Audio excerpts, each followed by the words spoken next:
नमस्कार, सरकारी job update सबसे पहले मैं आप सभी का स्वागत हम बात करेंगे बीआरओ के बारे में कि बीआरओ की तरफ से यहाँ पे वैकेंसी निकल के आ चुकी है। बीआरओ मतलब होता है बॉर्डर रोड ऑर्गेनाइजेशन, सीमा सड़क संगठन की तरफ से यहाँ पे वैकेंसी निकल के आई है। कुक है और बहुत सारे अलग-अलग पोस्टों के लिए यहाँ पे वैकेंसी निकल के आ चुकी है। अब इस फॉर्म को आप कैसे अप्लाई कर सकते हैं बिना गलती के, यदि फॉर्म को भरना चाहते हैं तो वीडियो को लास्ट तक जरूर देखिएगा।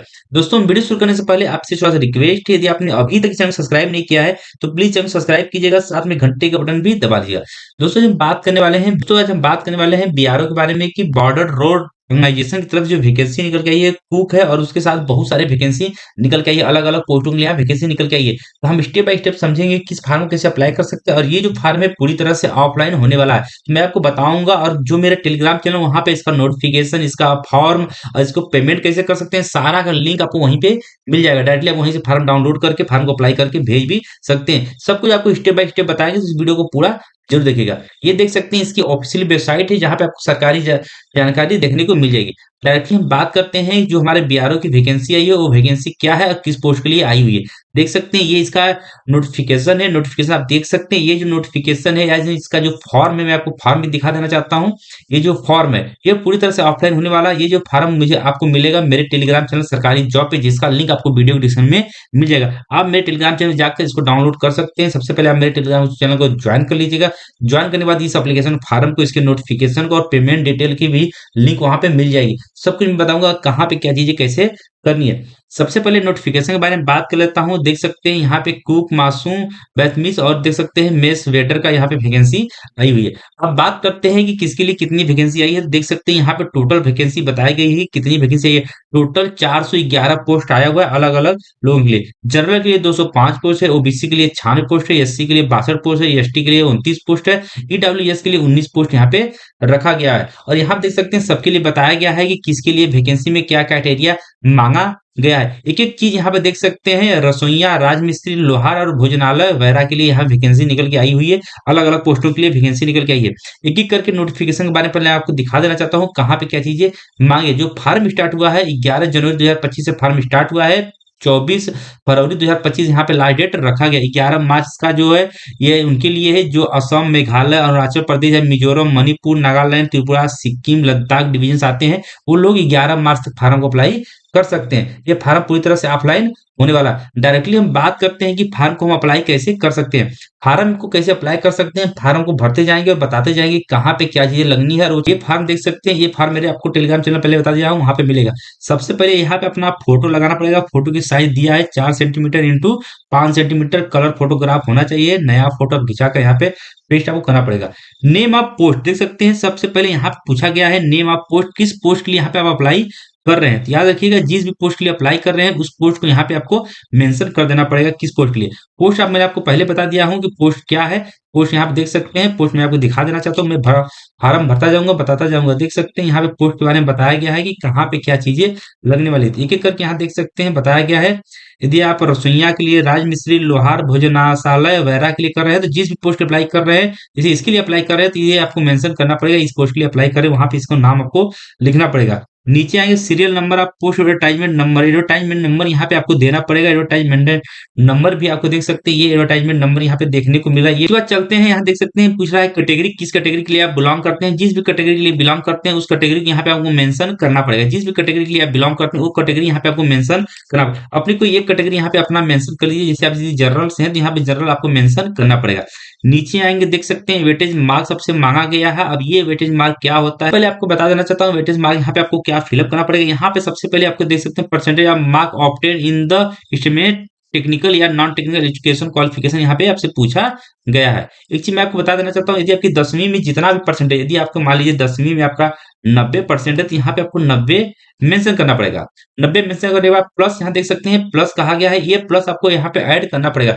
प्लस ऐड करने का मतलब होता है एडिशनल क्लेम या पर कॉलम। मतलब यदि आप एनसीसी एडिशनल यहाँ पे मांगा गया है, कॉलम 15 में आपको देखने को मिल जाएगा। तो ये क्या होता है, इसमें भी आप अपना परसेंटेज डाल सकते हैं। परसेंटेज कैसे, जैसे मान लीजिए यदि आप हाई स्कूल का है तो वहाँ पे आपका 50% है, 60% है, 70%, 80%, 90%, जो भी आपका परसेंटेज है उस परसेंटेज को डालें, हाई स्कूल परसेंटेज डालेंगे। उसके बाद यहाँ पे देख सकते हैं मेंशन किया गया है, यदि आपने किया हुआ है CREF किए हुए हैं तो 15% की यहाँ पे आपको छूट देखने को मिलेगा।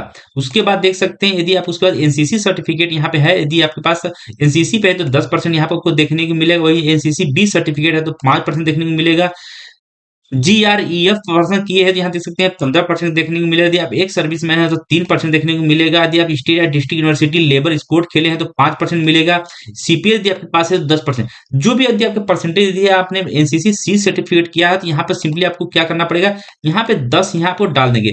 10 ही डाल देंगे यदि आपका हाई स्कूल में 90 है और ये 10 यहाँ पे आपका टोटल 100% हो जाएगा। इस तरह से इसको आप एक बार मेंशन जरूर कर लीजिएगा। ये आपके फार्म में जब भी आपका सिलेक्शन होगा तो वहां पे आपका काम देगा, तो परसेंटेज बढ़ जाएगा, आपको सिलेक्शन होने की उम्मीद ज्यादा हो जाती है। नीचे चलते हैं, वेदर बिलोंग मिनोरिटी कम्युनिटी, यदि आप मिनोरिटी में आते हैं यहाँ देख सकते हैं, यदि मिनोरिटी कम्युनिटी में आते हैं तो यहाँ पे यस करेंगे, नहीं तो यहाँ पे नो करेंगे। जिसमें भी आते हैं उसको आप यहाँ पे मेंशन करेंगे, यदि नहीं आते हैं तो नो में करेंगे। नीचे ने पूछ रहा है यदि आप EWS में आते हैं तो यहाँ देख सकते हैं यस करेंगे, यदि नहीं आते हैं तो नो करेंगे। जिसमें भी आप आते हैं उसको यहाँ पे आपको मेंशन कर देना पड़ेगा। नीचे वाले बात देख सकते हैं पूछा गया है कैंडिडेट नेम, अपना नाम जो भी आपका नाम, सबसे पहले देख सकते हैं कैंडिडेट नेम भरना है तो यहाँ पे देख सकते हैं 9 नंबर अपना जो भी नाम होगा उस फुल नेम अपना भरेंगे कैपिटल लेटर के साथ। पिता का नाम भरेंगे कैपिटल लेटर के साथ। नीचे आएंगे डेट ऑफ बर्थ, यहाँ पे आपको फिलअप करना पड़ेगा, यहाँ पे डेट डालेंगे, मंथ डालेंगे, अपना ईयर डालेंगे। नीचे ने बाद यहाँ देख सकते हैं आपसे पूछा जा रहा है अपना एड्रेस, परमानेंट होम एड्रेस जो कि अपना खुद के घर का एड्रेस होगा, क्योंकि ये इसका एडमिट कार्ड भी आपको ऑफलाइन ही घर पे भेजा जाएगा। तो याद रखिएगा ये एड्रेस अच्छे से लिख के भेजिएगा कि फार्म जब आपका एडमिट कार्ड भेजा जाए घर पे कोई भी आने में दिक्कत ना हो। ऐसे में यहाँ पे अपना फुल एड्रेस फिलअप करिएगा, स्टेट से लिएगा, पिन कोड डालिएगा। और यहाँ देख सकते हैं इसी को यदि परमानेंट एड्रेस रखना चाहते हैं तो इसको भी आपको सेम टू फिलअप करना पड़ेगा।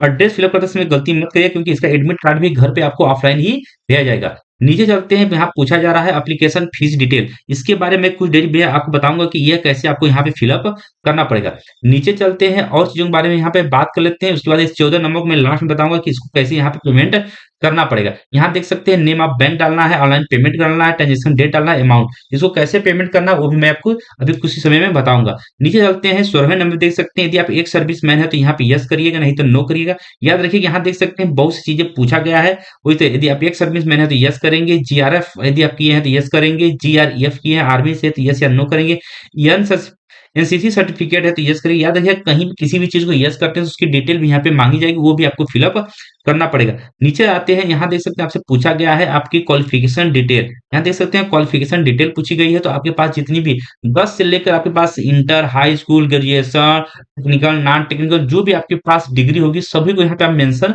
कर सकते हैं। यहाँ पे क्या करना पड़ेगा, पहले नेम ऑफ एग्जाम, यहाँ पे जैसे 10वीं पास की है तो 10th यहाँ पे आपको मेंशन कर देना पड़ेगा। सबसे पहले यहाँ पे आपको 10th लिखना पड़ेगा।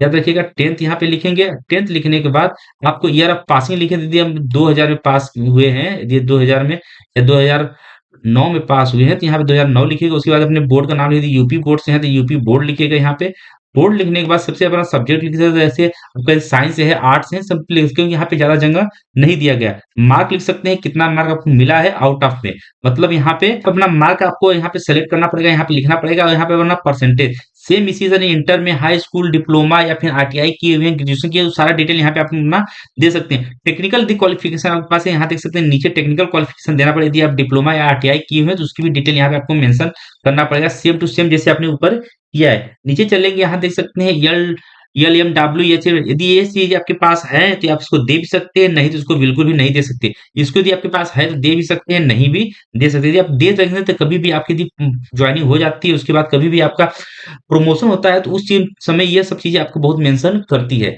नीचे चलते हैं, नीचे जाने के बाद यहाँ देख सकते हैं टोटल एक्सपीरियंस पूछा जा रहा है। यदि आपके पास एक्सपीरियंस है तो दे सकते हैं, नहीं तो नहीं, क्योंकि ये जो वैकेंसी है इसमें एक्सपीरियंस बहुत मेंशन नहीं किया गया। याद रखिएगा यहाँ पे नीचे चलते हैं, यदि आपके पास एक्सपीरियंस है तो यहाँ देख सकते हैं एक्सपीरियंस आपको दे सकते हैं, नहीं भी दे सकते हैं, वही आप देख सकते हैं। नीचे चलेंगे, यहाँ देख सकते हैं कॉन्टैक्ट नंबर आपसे पूछा जाएगा जो आधार में लिंक हो, वही नंबर यहाँ पे आपको फिलअप करना पड़ेगा जो कि आपके आधार कार्ड में नंबर लिंक होगा। आधार कार्ड नंबर डालेंगे, यहाँ देख सकते हैं अटैच कॉपी भी आपको इसके साथ करनी पड़ेगी। याद रखिएगा जो फार्म भरेंगे, इस फार्म को जब आप इसको स्ट्रीट पोस्ट करेंगे तो वहां पे अपनी जो हाई स्कूल, इंटर, जो भी डॉक्यूमेंट के बारे में यहाँ पे बता रहे हैं, जो भी क्वालिफिकेशन अपना लगा रहे हैं, सबको यहाँ पे अटैच करना पड़ेगा आधार कार्ड के साथ। दे सकते हैं आधार कार्ड की कॉपी भी यहाँ अटैच करनी पड़ेगी। याद रखिए आधार कार्ड की कॉपी अटैच करना बिल्कुल भी भूलिएगा। कॉन्टैक्ट ईमेल आईडी वही डालिएगा जिसपे आपसे कभी भी संपर्क किया जा सके। इन कैपिटल लेटर में आधार का जो ईमेल आईडी है आपको कैपिटल लेटर में यहाँ पे लिखना पड़ेगा। जो भी आपका नाम होगा या फिर जो भी आपका ईमेल आईडी होगी उस ईमेल आईडी को यहाँ पे आपको अपना कैपिटल लेटर में आपको मेंशन कर देना पड़ेगा।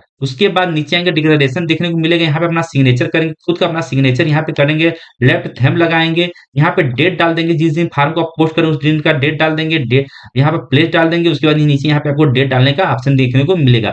नीचे हमें देख सकते हैं यहाँ पे एडमिट कार्ड का है, देख सकते हैं यहाँ पे बताया गया है फोटो यहाँ पे अपलोड करना पड़ेगा। यहाँ देख सकते हैं इसको आपको नहीं करना है, इसमें कुछ भी नहीं करना है। इन ऑफिस यूज है, अपना नाम डाल देंगे, सन ऑफ डाल देंगे, हाउस नंबर, विलेज, तहसील, सारा डिटेल यहाँ पे आपको मेंशन करना पड़ेगा। यहाँ पे एक एक करके सभी कुछ भरना पड़ेगा। हाउस, तहसील, state, Aadhaar number, post office, district, pin code number, यहाँ पे सिग्नेचर डाल देंगे, लेफ्ट थंब डालेंगे, सिग्नेचर यहाँ पे करेंगे, यहाँ पे लेफ्ट थंब इम्प्रेशन आपको डालना पड़ेगा। यहाँ देख सकते हैं ये सब चीजें आपको मेंशन अच्छे से करना पड़ेगा। नीचे आने के बाद ये सब फार्म को अच्छे से अप्लाई कर लीजिए। इस तरह से जैसे मैंने आपको बताया है कि फार्म को कैसे अप्लाई करना है। एक एक करके फार्म को मैंने बता दिया है कि जो बीआरओ का फार्म आया हो वहां पे कैसे अप्लाई कर सकते हैं। कहीं पे कोई मिस्टेक हो गया है या फिर आपको लगता है कि इस चीज के बारे में मैंने आपको नहीं बताया है तो आप मुझे कमेंट बिल्कुल कर सकते हैं। बात आते हैं कि अब 14 नंबर में यहाँ फीस पेमेंट के बारे में कि इसका फीस पेमेंट कैसे किया जाएगा। मैं आपको बता देता हूँ फीस पेमेंट करने के लिए आपको सिंपली क्या करना पड़ेगा। मेरे टेलीग्राम चैनल पे एक लिंक मिलेगा, स्टेट बैंक का, एसबीआई का लिंक मिलेगा, जहां पे आपको क्लिक करेंगे तो एसबीआई के वाले पोर्टल पे आ जाएंगे। डायरेक्टली आकर यहाँ पे आपको पेमेंट करेंगे। पेमेंट करने के लिए क्या करना पड़ेगा, सबसे पहले देख सकते हैं यहाँ पे अपनी पूरी डिटेल डालनी पड़ेगी। यहाँ पे सबसे पहले एप्लीकेशन नाम, जिस नाम से आप फॉर्म अप्लाई कर रहे हैं वो नाम यहाँ पे आपको अच्छे से मेंशन करना पड़ेगा। नीचे आएंगे अपने पिता का नाम यहाँ पे मेंशन कर देंगे। नीचे आएंगे नेशनलिटी आपको अपना इंडियन डालना पड़ेगा। अपना डेट ऑफ बर्थ जो यहाँ पे भरे रहेंगे वो फिलअप कर देना पड़ेगा। चलिए यहाँ पे मैं अपना डेट ऑफ बर्थ यहाँ पे फिलअप कर देता हूँ। फिलअप करने के बाद सिंपली आप नीचे जाएंगे, अपना मोबाइल नंबर वही डालेंगे जिसपे कभी भी संपर्क किया जा सकता है या फिर वही मोबाइल नंबर होगा जो कि आधार में लिंक होना चाहिए। एड्रेस अपना यहाँ पे आपको अपना डाल देंगे, एड्रेस डाल देंगे। आधार नंबर यहाँ पे आपको मेंशन करना पड़ेगा। आधार कार्ड मेंशन करने के बाद सिंपली यहाँ पे देख सकते हैं एडवर्टाइजमेंट नंबर यहाँ पे अपना डाल देंगे। एडवर्टाइजमेंट नंबर के बारे में मैंने आपको पहले बता दिया था कि एडवर्टाइजमेंट नंबर आपको कहाँ पे देखने को मिलेगा। एक चीज मैं आपको दोबारा दिखा देना चाहता हूँ, एडवर्टाइजमेंट नंबर आपको कहाँ पे देखने को मिलेगा।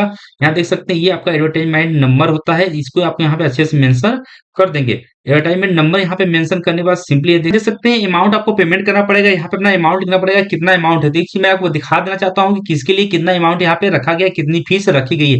यदि आप जनरल या ईडब्ल्यूएस कैंडिडेट है तो आपको 50 पे यहाँ पे पेमेंट करना पड़ेगा। वहीं यदि आप ओबीसी कैंडिडेट है तब भी आपको 50 पे ही पेमेंट करना पड़ेगा। उसके बाद एससी एसटी कैंडिडेट या फिर जो जो फिजिकल डिसेबिलिटी कैंडिडेट है उनके लिए कोई भी पेमेंट यहाँ पे नहीं रखा गया है। याद रखिए कि इसके लिए आप पेमेंट यहाँ पे कर सकते हैं, कोई भी यहाँ पे पेमेंट नहीं रखा गया। आपको डायरेक्टली इसको पेमेंट करके वो नहीं भरना पड़ेगा, उसको डायरेक्टली आप पेमेंट आपको फार्म को भेज देना पड़ेगा। फार्म भरने के लिए एक चीज दिखा देना चाहता हूँ, यदि यहाँ देख सकते हैं मैंने आपको पहले से मेंशन यहाँ पे यदि आपने ईडब्ल्यूएस या फिर जनरल या ओबीसी देख सकते हैं या फिर ओबीसी ये तीनों चीज में यदि आपको है तो पेमेंट करेंगे। यदि आप एससी एसटी या फिर किसी और कैटेगरी में आते हैं तो आपको पेमेंट यहाँ पे नहीं करना पड़ेगा। तो याद रखिए कि यहाँ पे पेमेंट आप इस तरह से कर सकते हैं। उसके बाद देख सकते हैं नीचे आए नीचे आने के बाद इंडिविजुअल पर आप क्लिक करेंगे, यहाँ पे आपको डिटेल भरेंगे, आई हैव के ऊपर क्लिक करेंगे, कैप्चा कोड फिलअप करेंगे। उसके बाद सिंपली आपको यहाँ पे नेक्स्ट के ऑप्शन पे क्लिक करेंगे। जैसे ही नेक्स्ट के ऑप्शन पे क्लिक करेंगे आपको यहाँ पे पेमेंट करने का ऑप्शन मिल जाएगा, यहाँ से आप पेमेंट कर सकते हैं। जब पेमेंट करेंगे तो वहां पे आपको देखने को मिल जाएगा, वहां पे आपको देखने को मिल जाएगा, देख सकते हैं आपको ट्रांजेक्शन आईडी आपको देखने को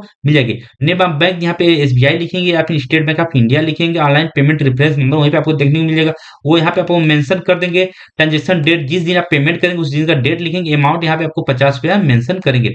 इसके बाद इसको आपको इस फॉर्म को भेजने की, अभी तक मैंने आपको बताया कि फॉर्म को कैसे आप अप्लाई कर सकते हैं। फॉर्म को अप्लाई आपने कर लिया है, पेमेंट कर लिया। अब बात आती है फॉर्म को भेजने के लिए। फॉर्म भेजने के लिए आपने अपना सारा जो भी आपके पास डॉक्यूमेंट होगा जो भी उसको देख सकते हैं यहाँ बताया गया है कि आपको उसको अटैच करना पड़ेगा। यहाँ देख सकते हैं अटेस्टेड करना पड़ेगा या फिर किसी गेजेट ऑफिसर कर सकते हैं या फिर सेल्फ अटेस्टेड। यहाँ पे मैं आपको अपना सेल्फ अटेस्टेड फॉर्म को यहाँ पे करके आपको भेजना पड़ेगा।